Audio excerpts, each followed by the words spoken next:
Russian general staff has been blown up. The commander of the Black Sea Fleet has been killed. Special operations in USU are ongoing. General Valery Gerasimov, who serves as the chief of the general staff of the Russian armed forces, was indeed present at the location. That's all. Okay, In Wisu, Depot's headquarters are being destroyed and a series of explosions are shaking Crimea, Moscow, St. Petersburg, and the Russian Black Sea Fleet. Boom, bada boom, a truly powerful and devastating detonation has occurred. The very headquarters where numerous Russian FSB officers were based has been completely and utterly blown up, and it appears that everyone within has been entirely eliminated.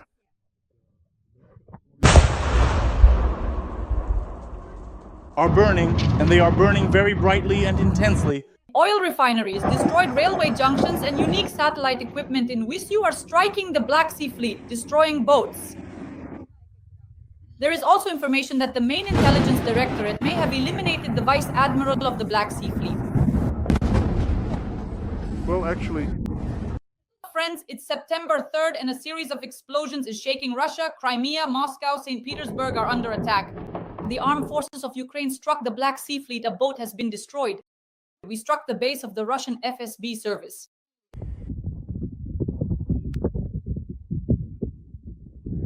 Under The attack, the headquarters and the most important FSB officers have been eliminated.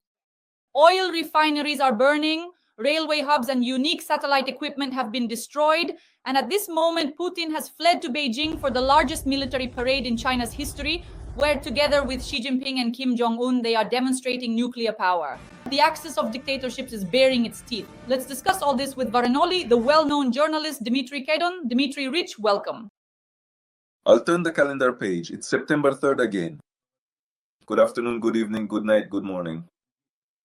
To everyone watching us, because people will be watching at different times, right? And many will watch it a second and even a third time. So, hello there, my dear friends, and a warm hello to you, Dasha. To your Fluguru. Yes, dear viewers, please like this video, our tandem. Dmitry and I always cover the top 3 current news stories. Everyone is writing that Gherkin is already dead, and next will be Gerasimov. We'll strike at headquarters, at the FSB, at the Black Sea Fleet. Dmitry Rich, as September begins, what are the causes for the rashes? Yes, we clearly see how Russia is relentlessly hitting Ukraine with drones and missiles, not only during the dark hours of the night, but now also throughout the day. Yes. That is, this never happened before. Drones flying over Ukraine during the day, and several times a day at that. And now that's exactly what's happening. Against the backdrop of all these statements from Gerasimov, Shmirasimov, and other such unsavory figures, it looks like a demonstration that we have no intention of ending the war. We will keep fighting until we achieve our goals. And neither Trump nor Europe can truly tell us what we should do. We'll certainly do things entirely our own way. Just take a moment to look at precisely how incredibly well we're getting along here in Beijing, observing how we appear together, standing united with Xi Jinping and Kim Jong-un. In a general sense, you really have to interpret the language of symbols a little bit, right? The language of symbols is actually quite simple and straightforward. On the momentous way to the Grand Parade, the leading trio was unequivocally Xi Jinping, with Vladimir Putin positioned firmly on his right side and Kim Jong-un conspicuously on his left side. This clearly and demonstrably shows that the nations of China, Russia, and North Korea are actively challenging the long-established global world order, specifically challenging the powerful United States of America and the collective European Union. And I have absolutely no doubt whatsoever that there will be a very clear, decisive, and unambiguous response to these significant challenges. There simply cannot be any other conceivable way forward. So let's wait a little. After all, we haven't waited that long. Smitrik, actually, you are an optimist in this discussion, while many international experts are more pessimistic about this situation.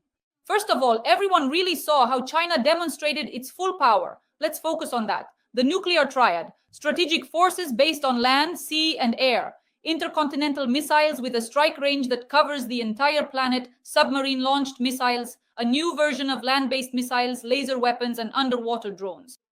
Everyone wrote that this is an axis of dictatorships showing complete support for each other because during the bilateral meeting with Putin, Kim Jong-un said, "We will help you in any way you need." While at that very moment, Trump is backing down. No sanctions. Those days are over. That was back in early September when he was supposed to impose sanctions. But once again, he retreats into the shadows.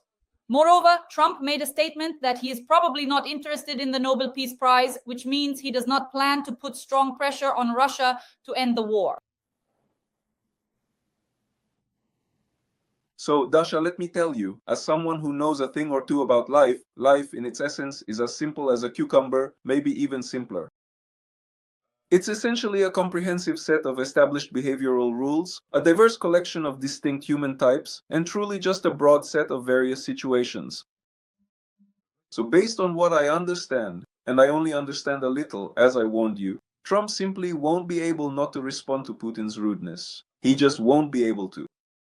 Even if, as they say, he's a KGB agent, well, let's suppose for a moment, which is truly terrible, right? Let's just suppose, though I absolutely don't believe it, it's utterly impossible for the following very clear reasons. I mean, come on, are Americans completely crazy idiots or something to allow a known KGB agent to become president not just once, but twice? Either they genuinely don't understand this significant fact, or what? Or they're simply not mature enough as a functioning democracy, or they don't possess the necessary safeguards to prevent a KGB agent from ending up in the highest presidential seat twice. But that's truly impossible, simply and utterly impossible. I absolutely don't believe it. It's complete and utter nonsense. So let's imagine that Trump could have been recruited by the Soviet Union's Committee for State Security, the KGB, the Committee for State Security. Let's imagine that, and that Putin controls him, and that Putin has some kind of devastating compromat on Trump. Let's imagine that too, and let's imagine that Trump is afraid to hurt Putin. Let's imagine that as well. Behind Donald Trump stands a truly immense and powerful country, indeed the most powerful and incredibly efficient nation. Behind Trump also stands the Republican Party, through which he was successfully elected president for an unprecedented second time. And the Republican Party, that's the enduring tradition of Ronald Reagan, that's the unwavering hawks. Behind Trump stands the military-industrial complex. I would like to see a US president who completely ignores the opinions and perspectives of the American military-industrial complex. Are we really saying that Trump will just quietly swallow everything from Putin and that no one from those backing him will object? That's out of the question. Absolutely out of the question. What are the Republicans thinking? First of all, let's be clear. Trump is guided by his people and by the position of the Republican Party. He can't help but be guided by them, and it's no coincidence that sociological services are so strong, so powerful, so well developed in the United States. They conduct polls and sociological research on every little thing. Someone sneezes and they're already asking, what do you think about that?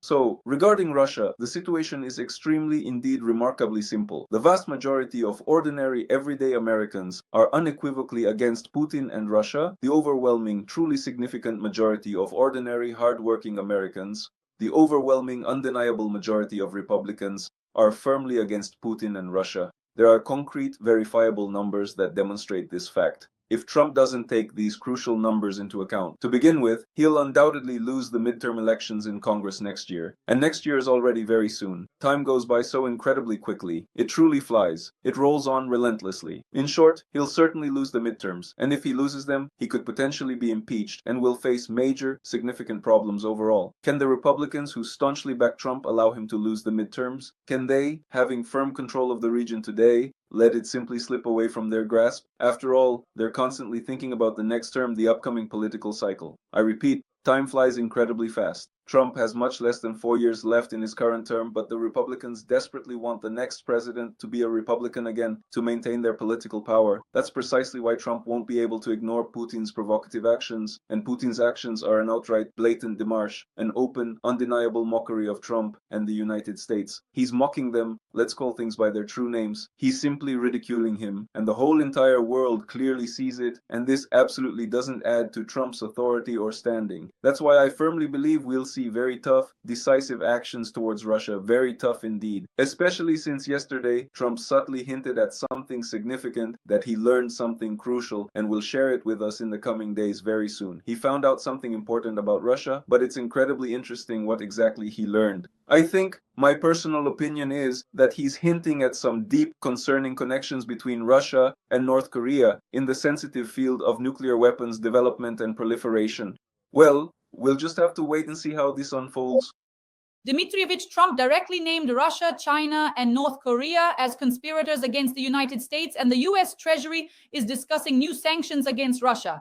What was really telling was that Treasury Secretary Beset made a statement saying that Putin is blasphemously carrying out terrorist strikes after Alaska and that this is unacceptable, so they are considering sanctions. Dmitrievich, with the greatest respect for you, I completely disagree with what you're saying. I am convinced that Trump will do nothing, and it doesn't matter whether he's an agent or not. He simply won't do anything for certain reasons. He won't do anything. Let's set some specific deadlines. So far, these are just words. Beset said some words, and Trump says some empty words every day, which really aren't even worth reacting to. What do you think? Will there be any action? And if so, when? There is a certain deadline that we can set for Trump, after which we'll know for sure that he's incapable of anything. But for example, as far as I'm concerned, the deadline for Trump has already passed, while for you it still remains. Let's discuss these deadlines. When sanctions will be imposed, under what circumstances this will happen, and what will happen if nothing is done. I like that you're arguing with me. That's very good, because truth is born in argument. As for the deadlines, my dear Dasha, when we are analyzing the complex and often unpredictable behavior of Donald Trump, I want to be completely and utterly frank with you and state unequivocally that there simply cannot be any rigid or fixed deadlines for him by definition. He is by his very nature a truly spontaneous individual, someone who consistently acts on pure impulse, often exhibiting an extravagant and remarkably original approach to situations. So, what kind of strict deadlines could possibly apply to such a unique personality? But at the same time, you must observe, he did indeed meticulously stick to the crucial deadline regarding the significant issue of Iran, striking with considerable force and ultimately meeting that very important deadline with precision and determination. I believe, and I'll repeat myself, I believe it seems to me that he won't be able to look like an idiot compared to Putin. That's simply impossible by definition. This is America. He's been involved for a long time, ever since his second term. All of this is already happening. You're talking about the future, but it's already underway. If something looks like a pig, walks like a pig, and oinks like a pig, then it's a pig. Of course, you can be under the illusion that it's a pink pony, but it's a pig. We are watching a pig. Who did you call a pig? We all understood here who I called a pig. So we've been trying to turn this pig into a pink pony for half a year or a bit longer, but it's not working. We've tried this way and that, but it still remains a pig. It's not like we made this up. We're trying to bleach it with bleach, but nothing gets whiter, Dmitry Ilyich. What if it's bleach from some leading, well-known and highly reputable brand? It still won't work. That was an allegory, in this case, a literary allegory. So the question is this: we keep trying week after week on air to find something positive in an intelligent way, but we just can't. You see? Once again, they're slipping us something new, and once again, we're trying to find something positive. Dmitry Ilyich, as always. Dasha? Look, I'm not a particular fan of Donald Trump. I'm certainly not a citizen of the United States of America, so I'm definitely not a Trump voter. But I must repeat, I do know a little bit about life, just a small bit, here and there, maybe even a little more than that. Everything I have come to know about life truly tells me that things absolutely cannot go on like this, not for much longer. Trump gave him a chance. I understand. Listen, Dasha, I've conducted hundreds of negotiations, from ordinary street meetings in the 90s to respectable negotiations in beautiful offices. Negotiations are always about this. When you speak from a position of strength, you are by definition magnanimous, and you give the other person the opportunity to do something admirable. You give him that, you allow him, you give him the opportunity. You tell him, look, there are options, you start with the good ones. Trump operates within this paradigm. He tells Putin, look, there are plenty of good things besides war. Only fools fight wars in the 21st century, especially as fiercely as you do. I'm speaking figuratively. Of course, he doesn't use those exact words. There are a lot of interesting proposals. For example, you can make a lot of money, huge amounts of money. Look, see how I made 5 billion overnight, just by doing nothing. Literally nothing, out of thin air. See, $5 billion. He says, I never made that much in real estate. I'm just imagining this conversation. Why are you fighting? You're losing. You're not gaining anything. What have you gained? Destroyed cities. Why do you even need Bakhmut? It's already destroyed. What are you going to do with it? You won't conquer all of Ukraine? Maybe you'll advance another 20 or 50 kilometers somewhere. What does that solve for you on a global scale? You've already lost. You haven't captured Ukraine. If you had solved this issue back in 2020, maybe in a few days, at most within a month, of course, we would have just shrugged and said, they didn't even fight, they just gave up. And we would have said if the Ukrainians hadn't fought. But they are fighting. And we help them, and we will help them. Well, what are you deciding globally for yourself, you idiot? Nothing. Well, globally. Well, plus Avdiivka, minus Avdiivka. What does this solve in a global sense? Ukraine is not yours. I suggest you save face. I generously suggest that you save face. Well, that's how I conducted the negotiations. He confidently conducts them the same way. Control what you've taken. Go ahead and control it. We'll turn a blind eye. Of course, we won't recognize it. So control it, but deal with your own issues. You took it, so handle your issues in Crimea. You're sitting somewhere in Donbass, in Zaporizhia or Kherson region. Well, that's not a small thing. Go on, deal with your issues. Tell your people how you took their territory, how you killed all the Nazis and fascists, how you denazified them, demilitarized them. Go ahead, tell them. You'll be a hero at home. Let your lackeys like Solovyov and Skabiva tell everyone. They'll explain it all. And you've saved face. But at least we're stopping the war and starting to do things in Bobkulia, like the late Fema Leonidovich Zvegelsky once told me. We need to make Bobkulichki. So we're making Bobkulichki with you. You and I are heading into the Arctic. We'll have our own firms and companies there. Just about that kind of conversation. That's how I talked. He generously offers him a graceful exit and attractive options, allowing him to save face, even enhance his image domestically. Besides that, we'll gradually start lifting sanctions, inject money into your economy. Everything will be fine. You just made a mistake. The war was a mistake. You made a mistake. We all understand that. We're not naive. That's how negotiations are conducted. If you speak from a position of strength, it's a good combination. Then what happens next is this. If the adversary, appreciating your generosity, accepts it, you all become friends. You were enemies yesterday, and after this, you become best friends. That's life, Dasha. I know it a little, I repeat. If he's rude, if he behaves inappropriately, you can say, "Oh, so you're being rude? Didn't you appreciate my gesture or what?" The conversation is over. Close the door. The conversation is over. That's it. After that, any further words are unnecessary. It's time for action. And you start to act. I think that talks with President Putin are nearing their end. They're not over yet. There are still some options, but they're close to ending. To sum up the situation, I truly think that testing the patience and the resolve of the United States of America any further is a truly huge and significant mistake for Vladimir Putin. They will undoubtedly snap back at him without even flinching, and they will certainly snap at the Russian Federation. China won't help, India won't help. China and India will have to choose between siding with the US and Russia is just Russia. The position of the US carries much more weight because in the end everything is decided by money. That's how it is with Putin. Why did he snap over Ukraine, really lose his mind? He has a maniacal obsession. You know, I don't know if you've ever met men like this. If you don't give them what they want, they start seeking revenge, even war. This war is like the war of a man who feels slighted. Not even that. It's like a creature, a man who was rejected by a beautiful woman. That's all there is to it. The West doesn't understand this. The West understands money or something like that. I don't know. But where's the real substance in this war? Yes, if he had managed to capture everything, I repeat, yes, but he can't capture Ukraine. So what if he captures another Avdiivka, another Bakhmut? What does that actually achieve? That's why he's insane. And people will deal with him the way he deserves. Neither China nor India nor anyone else, not even North Korea, will help him. Because money is what really matters. Either they do business with the Americans and make a lot of money, or they do business with Putin and make a lot of money that way. They'll choose the Americans. There is no other option. It's no coincidence that Trump said we are more important to China than China is to us. That's the key phrase.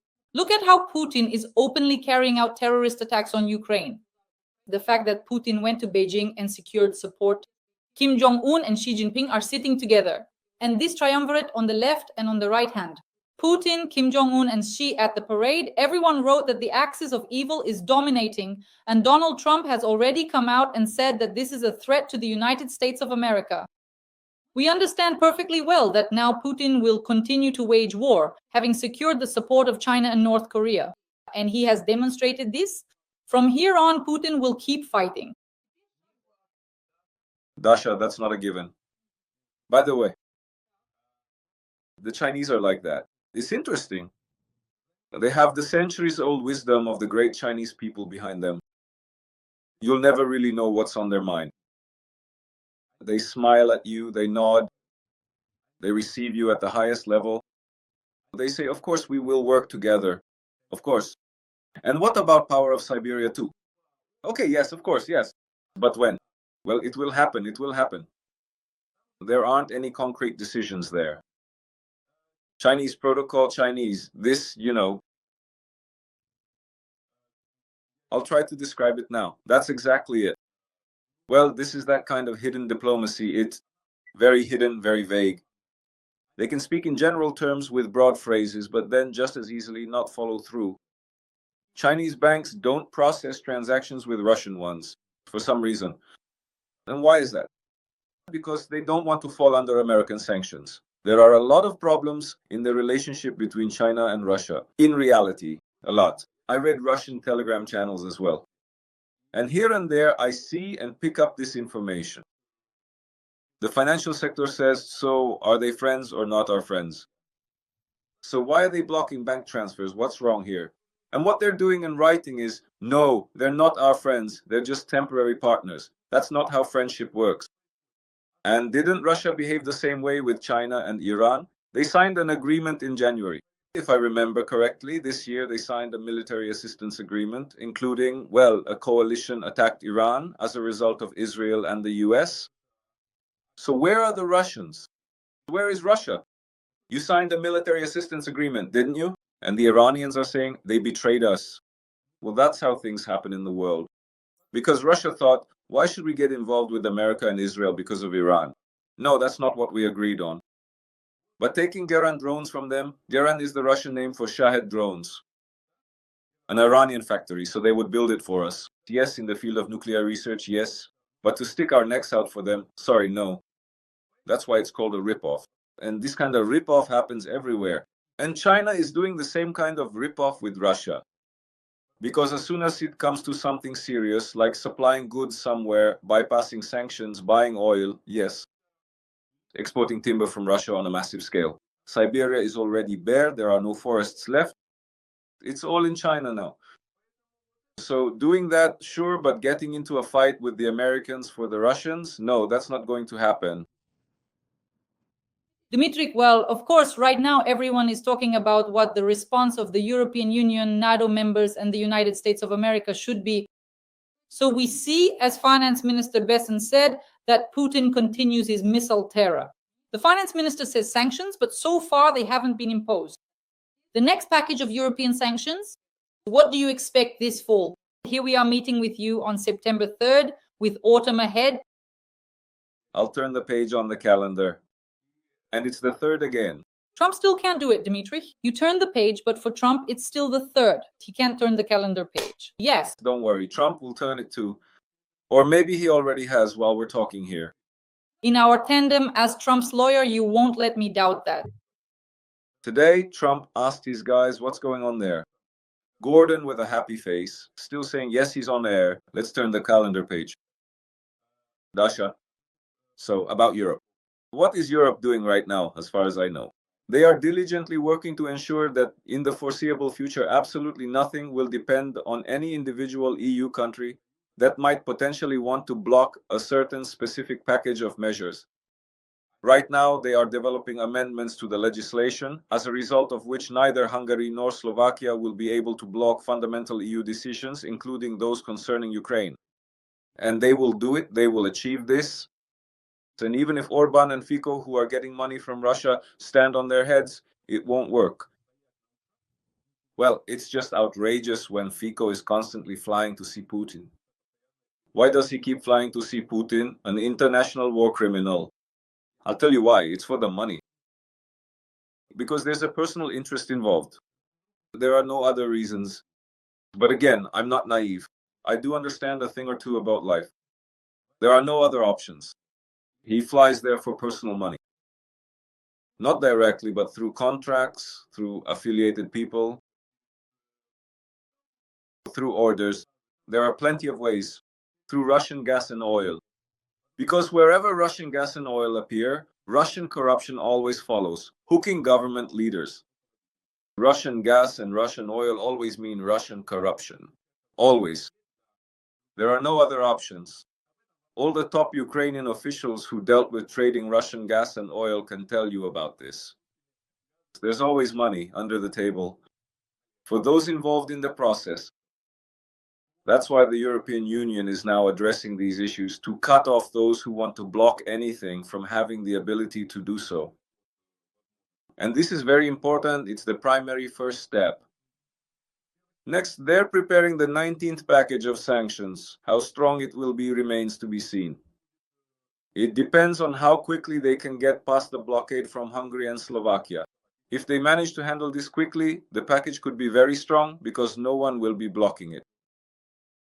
Dmitry Ilyich, right now everyone is saying that Ukraine should strike Russian territory with long-range weapons, military targets, oil refineries. This is what we've started to attack intensively every night now. Oil refineries, railway hubs, logistics, military airfields. Now Madhya is saying that we are destroying or severely damaging more than 15% of oil refining capacity. And in August, Russia halted the export of petroleum products. As I understand it, September is also in question. What do we need to do today with Neptune missiles to make Putin stop? Well, why only with Neptune missiles? We have many other types of missiles as well. So Dasha, we can do whatever we want.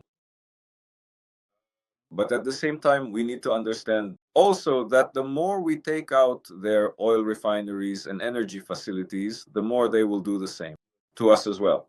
We also can't, just like them, cover the entire territory. That's out of the question. We don't have the resources for that. By the way, they can't either. They can't shield all of Russia from our missiles and drones. And we can't shield all of Ukraine from their missiles and drones. That's why we always have to think ahead. And we do think ahead, and we understand that winter is ahead of us. It's coming soon. And we understand that Russia will now fiercely strike at energy facilities, so that Ukrainians are left without heat, without water, without light, without electricity.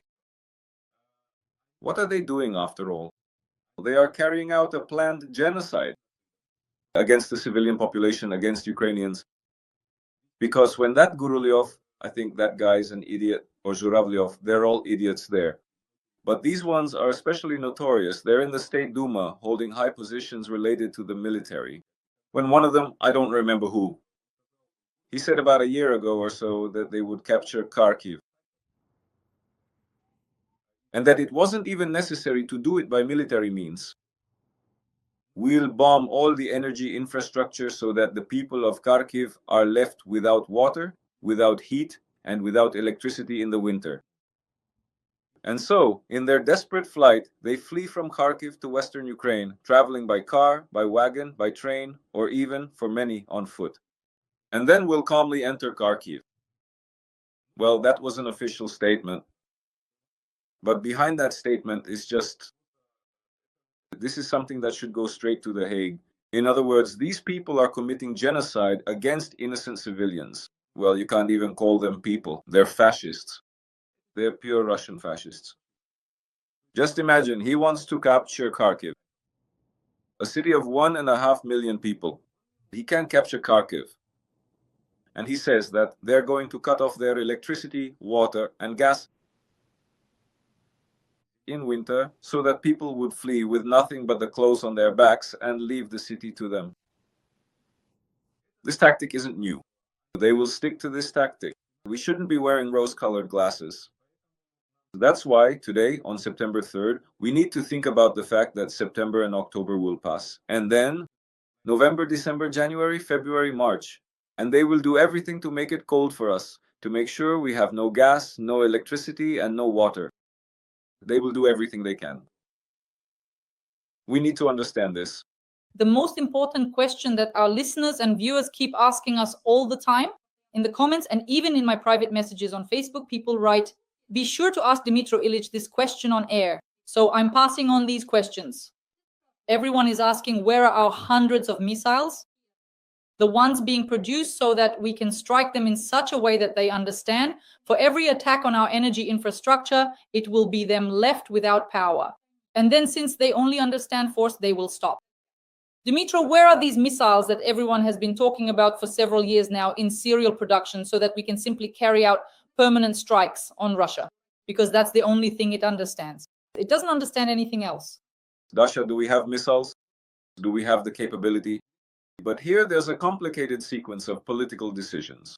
You do understand that the go-ahead, there are two components that must give the green light for these strikes. The political leadership of Ukraine and the political leadership of our partner countries. But why, Leonid Dmytrovich? Why must we ask permission to use Ukrainian missiles? Not American, not European, but Ukrainian. Dasha, our partners are in complex diplomatic talks. Dasha, our partners are engaged in complex diplomatic negotiations. Ukrainian missile strikes are pulling the rug out from under our partners. Because the Russians can turn around and say to them, look at what they're doing. So it's complicated. They are doing this, Dmytro. So basically, we can be terrorized, but we can't strike missile targets because of our partners. I completely understand what you're saying, but it's complicated. It's just that our audience is asking, so let's discuss it because it's obvious in itself, of course. Let's do it. We're not avoiding answers to even the most uncomfortable questions. There's such a thing as a diplomatic game. There's a big diplomatic game going on with the Russians. And it's very important sometimes. Well, let's not forget that with Trump too, you need a special language, a diplomatic one, right? A special language. He doesn't understand straightforward conversation. He has his own nuances too, right? And look at how European leaders, they prepare for a long time, and look at how they come to meet him and how they talk to him. Well, that's based on such realities, but that's just how he is. That's the kind of conversation you have with him. With someone else, it's a different conversation. And with yet another person, it's a third kind of conversation altogether. But we live in such a world, so I'll say it directly. Sometimes it's very important to tell Trump, look, Russia is striking like this, and this, both day and night now. They are delivering these kinds of strikes, causing this kind of damage. People are dying. We are striking precisely at oil refineries. And we are not using the missiles that we have. Trump, I think, says, don't use them yet. I am trying to establish a dialogue. I'm trying to resolve the issue. That's the political aspect. Why do you think we won't be given the Taurus missiles? Now, Chancellor Merz, I really like him a lot. Honestly, I think he's the coolest guy of them all. He doesn't say much, he's not talkative, but when he speaks, it's always to the point and very precise. Notice, he called Putin a war criminal. He's very precise in his wording, clearly on our side. He's not Schultz. Somewhere between here and there. And certainly not Merz. Very clear-minded, a precise person. A German, very refined. I asked the question, why wouldn't they give us the Taurus missiles? If we had the Taurus now, we would have bombed the Crimean Bridge. There is a combination, I won't reveal any secrets, when the Taurus missiles, at certain intervals, in a specific combination with other means of attack, missiles, drones, underwater, surface, and so on, there's a whole setup, will deliver precise strikes at the joints between the supports and the beams. There are vulnerable spots there. There are vulnerable points there. I'm telling you this as someone who didn't study very well, but nevertheless graduated from the Kiev Institute of Civil Engineering. There are such points where precise repeated strikes can cause the bridge to collapse. It's that simple. Why aren't they giving us the Merz? For the same reason. They're still trying to resolve the issue diplomatically. Besides, there's And why aren't they giving us the money? Dasha will ask. It would seem what could be simpler? There are 300 billion in frozen Russian funds. Why aren't they giving it? It's a diplomatic issue. You know, the question isn't for our partners, that's all clear. The question is for us. Where are our ballistic missiles? That's the most important question. I repeat, we have both cruise and political missiles. I repeat, we have both cruise and ballistic missiles. And we already have the quantity. We're not using them. Looking back at the political decisions of our Western partners, someone might say, but these are our missiles. Why look back at them? Well, the West is giving us financial aid, huge military assistance. If you don't want to take that into account, they'll just say, well, fight on your own. We won't help anymore. Are you really that tough? Is our process moving forward? We're trying to find a diplomatic solution. We're still trying, as long as you don't do this or that. We're being restrained. If you want to do it, go ahead and do it. That's your sovereign right. But it's our sovereign right after that, not to help you, to distance ourselves from you. There are difficulties, Dasha, but what can you do? That's how it is. Dmitry, recalling Israel, which doesn't ask for permission, strikes its enemies on its own and does it the way it sees fit. Dasha, Israel, a powerful, highly technological country, which countries like the United States would never turn their backs on. Because of the super powerful Jewish lobby. Am I making myself clear enough? Let me explain. Never, no, they, Israel, can do all sorts of things from America. There are rebukes like, hey, have you lost your mind? You can't do that. But they do it. Do you know why they do it? Because they know, no matter what kind of rebukes there are, the Jewish lobby will never allow the US to turn its back on Israel. Never, under any circumstances. Dmitry. Ilyich, your forecast. I know we often make predictions, but people really love these kinds of statements. Will the war end by the end of the year? Everyone would really like the war to be over by 2026. President Zelensky said that he would like the war to be over by the summer of 2026. Besson says this as well, and so does Jay Divens. In general, all our American partners are saying that the war should come to an end. But for now, we see that it is not ending, and it is entering a new, very protracted phase of a constant, permanent, large-scale war. Russia's war of aggression against Ukraine, a war of attrition. Dasha, last year in December, I made a prediction, and I do not and will never renounce it. I said, let me remind you. I gave a 95% chance that by December 30th of last year, the hot phase of the war would end. I was sure of it, personally, 100%. But just in case, I said 95%. Why? Because people of that level told me so in Washington. And I'll tell you, I wasn't the only one saying this. There were two of us. The second was Mr. Kellogg, Keith Kellogg, who is Trump's special representative on resolving the war between Russia and Ukraine. On December 18th of last year, in an interview with Fox Business, he said that he has... How exactly did he phrase it now? I have a full and complete probability that by the end of this current year, the hot and intense phase of the ongoing war will finally come to an end. There were two of us, I repeat. His sources are the same. Listen, it doesn't matter, but with my source's permission, when it's all over, I'll say who it was. The forecast was rock solid. On the 30th, a video call between Putin and Trump, Trump and Putin. And during the video call, the hot phase ends and then negotiations. But that didn't happen. Now we can talk as much as we want about why. Yes, a Russian plane arrived with high-ranking officials. They brought the same list of those same 12 points. We are ready. But here are the 12 points. Let Ukraine agree to them. And everything there is specific. And it all fell apart. After that, I keep saying one thing. I don't believe in any forecasts. Personally, I don't. And I urge none of our respected viewers to believe in anyone's predictions. It's a thankless business. Trump makes predictions. The President of the United States. He says in 2 weeks it will happen. Sometimes it comes true, sometimes it doesn't. Trump's predictions don't work. So what can we say about the forecasts of some journalists or politicians or political scientists or researchers? Frankly, that's the real value of all of it. So once again, friends, don't believe in any predictions, no matter who is making them. It's all nonsense. I don't believe it. Yes, and when Trump himself says that he doesn't need the Nobel Peace Prize, he's basically confirming that for now, he's not capable of taking any serious steps regarding... That's not the point, Dasha. The Nobel Peace Prize is $1 million or maybe a little more dollars, and he's just made 5 billion. So if you've made 5 billion, why would you need 1 million and some change? Well, it's just pointless at this stage.